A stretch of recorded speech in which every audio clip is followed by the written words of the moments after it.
We have a special guest who's live on the newsline with us right now. It's Riley Gaines. You may know her name. She's been in the news. She is the director of the Riley Gaines Center at the Leadership Institute. And the reason why she's joining us here on Michiana's Morning News is she's going to be speaking at the University of Notre Dame at 6 o'clock on Friday night. Her address, by the way, open to the public. We'll tell you how you can sign up in just a few minutes to attend.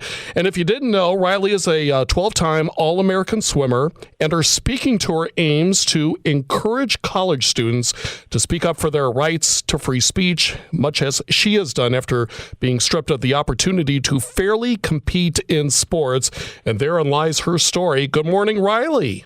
Well, good morning. Thank you so much for having me on. Well, I appreciate you guys reaching out to us. I was not aware that you were coming to the University of Notre Dame this Friday night, but what an important message that you have, and especially for college students and especially for athletic women.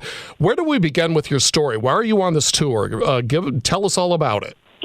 Where do we begin? Yeah. That's a good question. I'll tell you how I kind of got thrust into this position. I was a collegiate swimmer. I swam at University of Kentucky. In my senior year, and I had accomplished some really great things I'll forever be proud of in my career.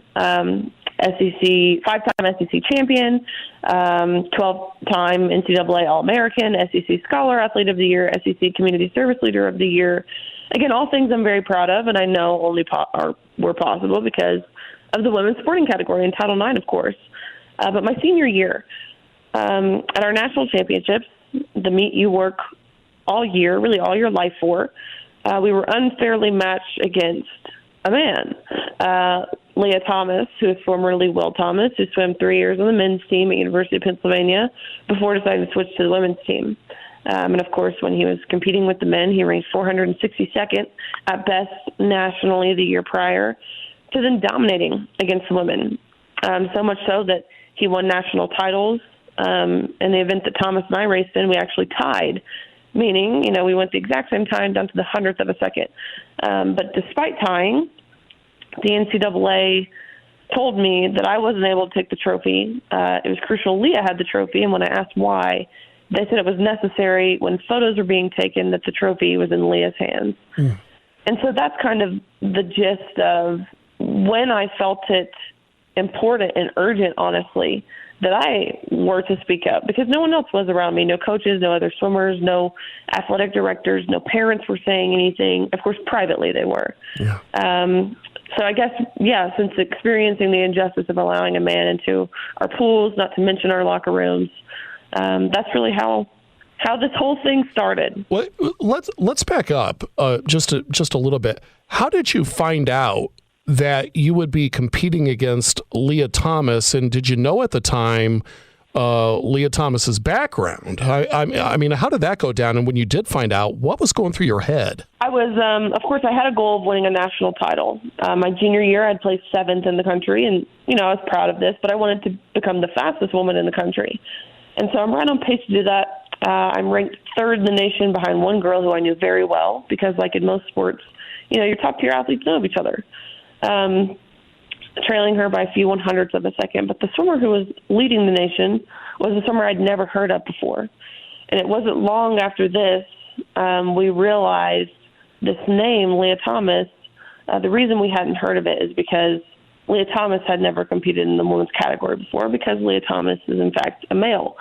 The NCAA was hesitant to release their statement, but they finally did about 3 weeks before our national championships, saying that Thomas's participation in the women's category was non-negotiable, meaning, of course, there was nothing that we could do as female athletes, no questions that we could ask or concerns that we could raise. The NCAA basically told us we had to accept this with a smile on our face. So what's been the aftermath after that competition, and and then Leah Thomas being able to hold the trophy and all that stuff? Certainly speaking out, becomes, I guess, a challenge, especially when you probably have a lot of criticism coming your way, I guess. It's definitely been a challenge. I've been in scenarios where I've been punched, I've been held for ransom through the night, I've been spit on, had drinks poured on me, glass bottles thrown at me. Of course, the most obscene and profane things you could possibly imagine have been hurled my way. That being said, it is so worth it when you know what you're fighting for and really who you're fighting for. There's been tons of impact that has been had. 24 states have now passed some sort of fairness in women's sports legislation that would prevent males from competing in women's sports, which I've been heavily involved in. Of course, combating what we're seeing happen with Title IX, again, the federal civil rights law that prevents discrimination on the basis of sex, that gave and continues to give so many women equal opportunities in sports, the opportunities to compete and succeed and be called champions. What we're seeing being done there in terms of the illegal administrative rewrite of Title IX, lots of work to combat that at the federal level. Mm-hmm. And I have to imagine, getting started with the Riley Gaines Center at the Leadership Institute, obviously a challenge in itself, but I mean, you had to have been, screaming and saying, is nobody hearing me? What has happened to common sense? So how do you take that and how do you empower yourself to begin such a big push as you have?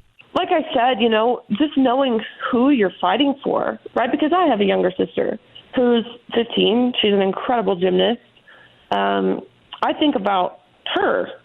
I think about the women who came before me. I think about the present athletes who are effectively silenced by their institutions or even sometimes by their own internal pressure they put on themselves. And I just think to myself, if I don't take a stand, I'm just as guilty, just as complicit as the people who created and enforced these policies. Mm-hmm. So that's what motivates me forward, on top of the fact that as a Christian who is strong in my faith, and kind of understanding this battle, it really is a spiritual battle. I'm motivated, and I propagate myself on the understanding that we already know who has won the battle. And that's the most important, piece of this whole puzzle. Now, if you just tuned in, we're live on the Newsline with Riley Gaines. She's director of the Riley Gaines Center at the Leadership Institute. She's going to be appearing at the University of Notre Dame at 6 o'clock on Friday night for an address that, by the way, is open to the public. She is a 12-time All-American swimmer. She competed against Leah Thomas, transgender swimmer. And talk to us about the tour, your speaking address. I guess you could consider it a common sense address, but what will you be talking about this Friday night at Notre Dame? So my message is very simple. You can expect to hear what it takes to be an elite athlete, the work and the hours that you put in. You can expect to hear more about, how I was directly impacted by this movement, the silencing, the locker room aspect. You can expect to hear what the bigger picture surrounding this issue really is. The impact that's been had. You can expect for some encouragement. That's what all of this is about, is to really help inspire and embolden really others. Because what I'm realizing is more people than not have been adversely affected by this movement, whether that's in sports, whether that's in bathrooms or locker rooms, whatever that aspect might be. It's just about helping and encouraging and stressing the importance of finding your voice and finding it urgently. Riley, just curious, who invited you to speak at Notre Dame? Was it the administration? Was it the students? I reached out to Notre Dame, and I'll tell you why, is because I watched what happened earlier this year with Notre Dame's sister school, St. Mary's, and how an all-women's Catholic university changed their policy to allow males who merely identified as women into the sorority. And this broke my heart for those girls who were promised sisterhood, who were promised the space to be vulnerable in a sense where it was only women. That was what they were, that's not everyone's cup of tea. Not everyone had to go to school there. But if that's what you were promised, that's what you're entitled to. But St. Mary's College, they've abandoned those girls. And so seeing that, I planned on being there. So some of those girls could attend. And so we've got some really incredible things planned again, to help these girls out. So I really am incredibly excited for that. Well, I really appreciate you and your team reaching out to us so we can get the word out about your address. Again, Riley Gaines, 12-time All-American swimmer, will be speaking at the University of Notre Dame, 6 o'clock this Friday night.